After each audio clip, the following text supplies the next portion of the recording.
लोकसभा में बिल पेश हो गया है। अब राज्यसभा के बाद राष्ट्रपति के पास ये बिल पारित होने के लिए जाएगा और उनकी मंजूरी के बाद अब ये बिल जब पारित हो जाएगा तो ये कानून के तौर पर लागू किया जाएगा। वहीं अब खबरों में आगे बढ़ेंगे, जहां खबर कानपुर देहात से आ रही है, जहां कन्नौज से पूर्व सांसद सुब्रत पाठक अखिलेश यादव पर फायर हुए। उन्होंने कहा कि ये वो लोग हैं जो सत्ता में रहकर सत्ता की लूट करते रहे। इन्होंने संपत्तियां विदेशों में खरीद ली। वहीं 2017 के बाद शायद ही कोई ऐसी रात हुई होगी जिस रात अखिलेश को मुख्यमंत्री बनने का सपना ना आया होगा। वहीं हमारी सरकार ने तो गौशाला बनवाई है और ये लोग सिर्फ गौकशी केंद्र खुलवाकर गाय की समस्या को दूर करना चाहते हैं। इस्लामाबाद क्षेत्र में आगमन था और कार्यकर्ताओं से संवाद का कार्यक्रम यहाँ के ऊपर रखा गया था जीजक में, उसमें भी आना हुआ है। देखो, वक्फ बोर्ड एक भूमाफिया बोर्ड है और जिस प्रकार से संप्रदाय के नाम पर और जो तुष्टीकरण की राजनीति के चलते जो जमीनों की जो लूट हो रही है वक्फ के नाम पर, तो उससे आज पूरा देश कहीं ना कहीं परेशान है। अभी आपने देखा होगा केरल में ईसाई संगठन भी इसके पक्ष में खड़ा हो गया है कि बिल का संशोधन होना चाहिए।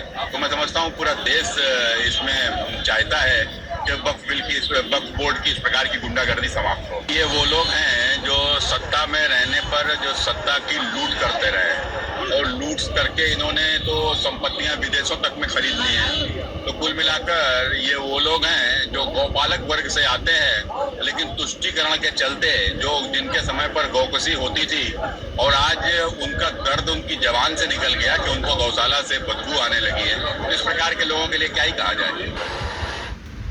तो वक्फ बोर्ड वक्फ संशोधन बिल को लेकर लगातार पूरे देश में सियासी हलचल है और इसी बीच कन्नौज से पूर्व सांसद का ये बयान सामने आता है, जहां पर वो सीधे तौर पर अखिलेश यादव पर हमलावर हो गए और उन्होंने कह दिया कि अखिलेश यादव जब सत्ता में थे, उनकी सरकार थी तो इन्होंने सिर्फ लूटने का काम किया है और संपत्तियां विदेशों में खरीदी है। लेकिन अब जब कुछ अच्छा होने जा रहा है, यानी कि देश के गरीब मुसलमानों का ख्याल कर जब सरकार वक्फ संशोधन बिल लेकर आ रही है, तो इसमें ये बार बार अड़ंगा लगाने का काम करते हैं। तो पूर्व सांसद कन्नौज से आज उनका रौद्र रूप देखने को मिला जब उन्होंने अखिलेश यादव पर जमकर हमला बोला।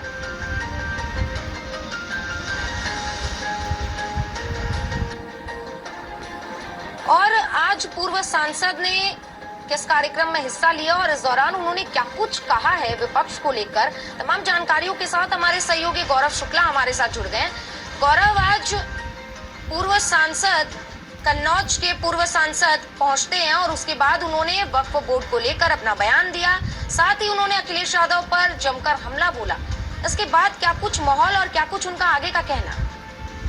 बिल्कुल, आपको बता दें कि जो पूर्व सांसद है सुब्रत पाठक, जो कानपुर देहात एक सांसद में पहुंचे थे, जहाँ पर वो सरकार के जजिया गिरा रहे थे और कार्यकर्ताओं के साथ उनका बैठक था।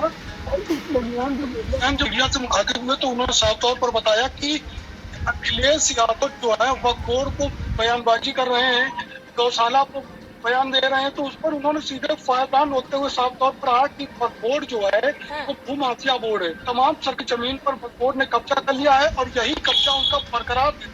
उनके संगठन लोगों को लाभ आ रहा है, इसी को लेकर के बहुत हमलावर होता है। लेकिन इसका सीधा उदाहरण यह है कि ये बोर्ड जो है भूमाफिया बोर्ड है। और अखिलेश यादव ने जो गौशाला से बदबू की बात कही थी, उसको लेकर के भी वो हमलावर नजर आया। उन्होंने साफ तौर पर कहा कि अखिलेश यादव उस वर्ग से आते हैं जो गौपालक वर्ग है, जब गाय पालते थे और ये उनका एक काम था।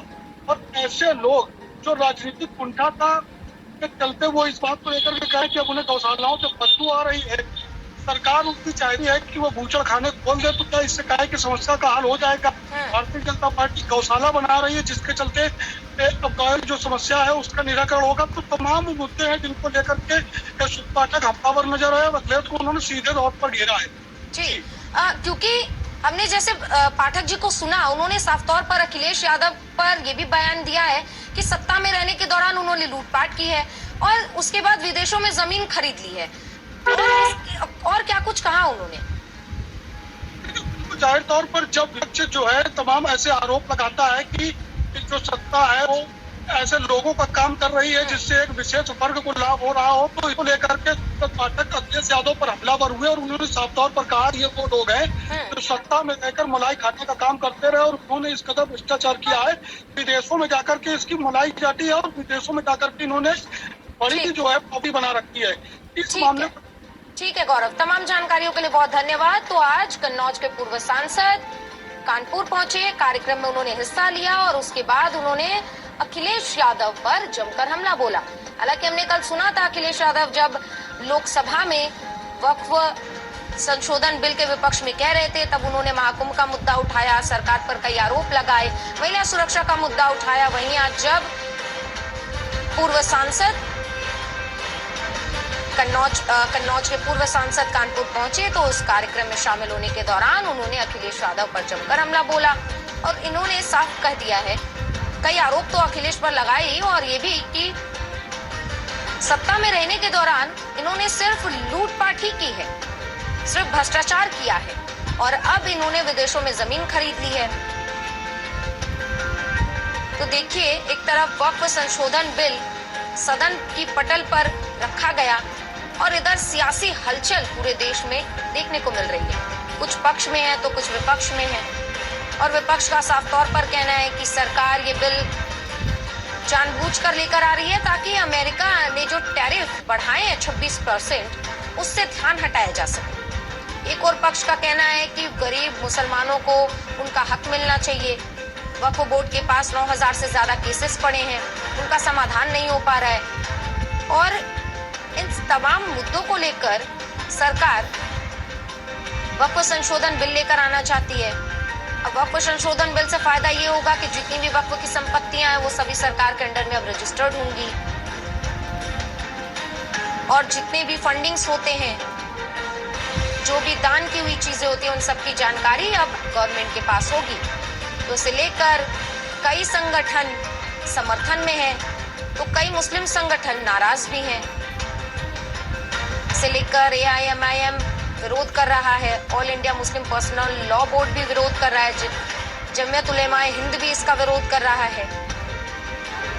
तो साफ तौर पर वक्फ संशोधन बिल कल लोकसभा में पास हो गया, पारित हो गया। अब वहां से राज्यसभा और राज्यसभा के बाद राष्ट्रपति के पास जाएगा, जहां राष्ट्रपति की मंजूरी, उनके सिग्नेचर के बाद इसे कानून की तरह लागू कर दिया जाएगा।